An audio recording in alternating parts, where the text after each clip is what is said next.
বিসমিল্লাহির রহমানির রহিম। আসসালামু আলাইকুম। আমি আলমগীর হোসেন সম্রাট। জামাত এবং আওয়ামী লীগ নেতার হামলায় আমাদের 6 জন নেতাকর্মী আহত।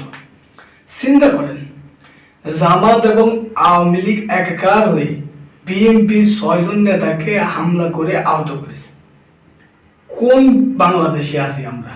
আমরা কাদের বিরুদ্ধে আন্দোলন সংগ্রাম করেছি? আমরা কাদের বিরুদ্ধে এই দীর্ঘ পথ চলা দীর্ঘ সংগ্রাম করেছি? আমরা কি বাংলাদেশ চেয়েছি? আওয়ামী লীগ জামাত যদি তারা এক হয়ে যায়, তাহলে তাদের স্পষ্ট করতে হবে তারা আসলে কি চায়। জামাত যদি স্পষ্ট না করে, তাহলে আমরা ধরে নেব তারা আওয়ামী দোসর, আওয়ামী দালাল। আর আওয়ামী দালাল হলে এই বাংলাদেশে আর তাদের স্থান হবে না।